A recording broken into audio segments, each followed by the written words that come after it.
Hi, everybody. I'm Mekki. I'm Moroccan. Most of my family still lives over there in Africa, so I don't know why I look like this either, but Moroccans are supposed to be, like, really hot or something, but every now and again they pop out looking like Logic, so that's what happened to me. It's all, you know how annoying it is to look like Logic every day? Out of all the rappers, that's the rapper. Every other rapper is like, I'll do whatever I want, I'll shoot people. Logic is like, if you're, like, depressed, there's people you could talk to. Like,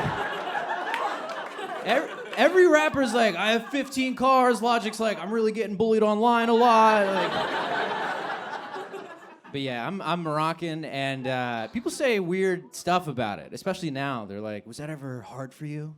Were people ever, like, racist to you? And it's like, does it look like anybody has ever been racist to me? You think I'm going around telling racist people my family's Arab? No, they don't think that I'm Arab. Honestly, racist people think that I'm racist. I'm trying to fucking blend in here, everybody. You know, if there's a group of people running around like, what's up, man? We're the Steve haters. We beat the shit out of everybody named Steve. What's your name? I don't know, fucking not Steve, dude. What are you talking about? You know, people say crazy stuff. They're like, oh, you're Moroccan. Does that mean you can, like, say the N-word? And it's like, first of all, you don't know how that word works. They're like, no, but you could just explain that your family is from Africa. It's like, let me tell you something. If I say the N-word, there's no one standing around like, well, let's let him explain. It's not happening. But I don't know. I never got bullied for it because I look like this mostly. But I did get bullied just for like weird stuff. Like when you're a kid, you get bullied for things that don't really make sense. Like one time I got bullied for taking a shit. Some kid just slid under the stall door. It was in 5th grade, and he was like, "Ew, shitter!" And then slithered away and told the class. And I had to go back there and be like, guys, that's what that room is for. I don't know.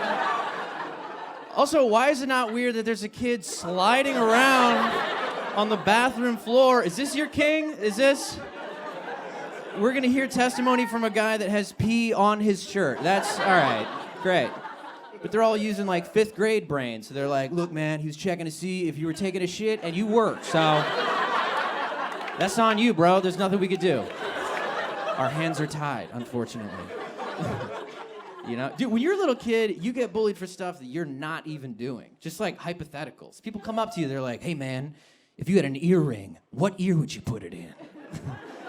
There's so much pressure to answer that when you're a little kid. It's like you're on a game show. You're like, I don't know, the right? And they're like, survey says, you're gay. You're like, what? We're all 9 years old. None of us can afford jewelry. And they're like, yeah, but now we know that if you could afford jewelry, you would own it in a gay way. So, I don't think kids are going to be that homophobic in 2019, but I do think they'll keep mercilessly bullying each other.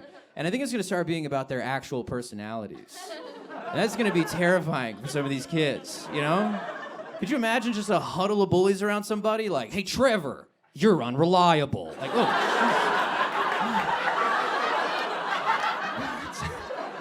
This is the meanest thing I've ever heard. Just like, you flake on plans and don't finish projects you start. Fuck you, Trevor. Like, oh. I don't care if you're gay, you lack follow-through. Like, oh. You know, the teacher's gonna come over like, all right, everybody, why don't we go back to the racial slurs? This is too much for Trevor, I think. He's like, you do have some unfinished assignments, though, Trevor. You should listen to these kids. Making some good points about your work ethic, I think. I don't know, man. I'm glad that that's done. I'm glad to not be a little kid anymore. I have a girlfriend now. It's great. She's the best. And yeah, one woo. That might be her. She's here.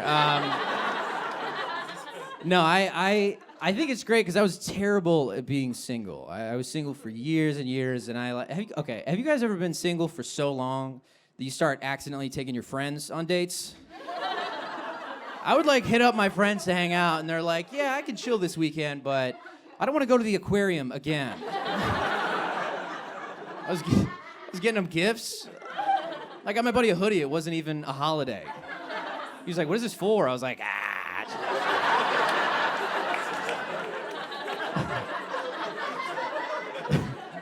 spent all my time reading my ex-girlfriend's food blog. It wasn't even interesting. It was just the only place she forgot to block me. So I had to check.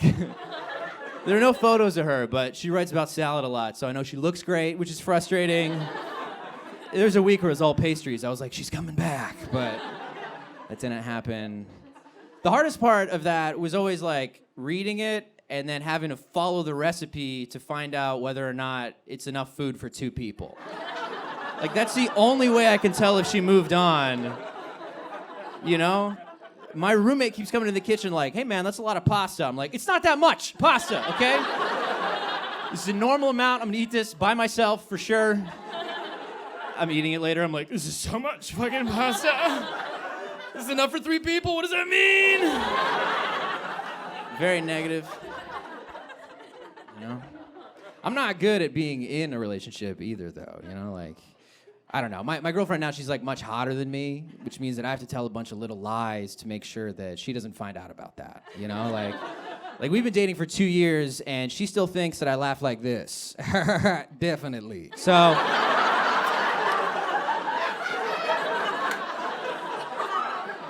It's not great. You know? But I don't know. I dated this one girl in college for like a year, and this is true. That relationship ended because after a year, she left me for one of the Temple University basketball players. That was my school. And it was tough, you know, because like, she's right. You know what I mean? It's always hard going through a breakup when the other person has made just like the objectively correct decision.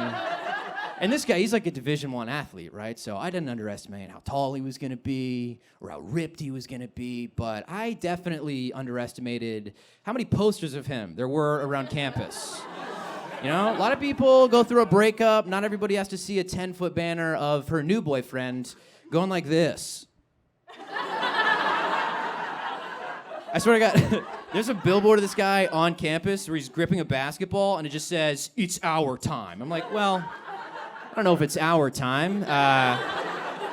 Feels pretty distinctly like your time right now. I'm gonna be, you know, the worst part is my roommates were all huge fans. So they would watch all the games and I'd have to listen to announcers on ESPN talk about this guy and say a bunch of stuff I didn't want to hear at all, you know? Stuff like, oh, Jim, would you just look at the incredible strength and stamina of this young athlete? I'm like, all right, that's about enough of that. No thanks. They're like, oh, Steve, you don't have to tell me this guy does nothing but dominate whatever's in front of him. It's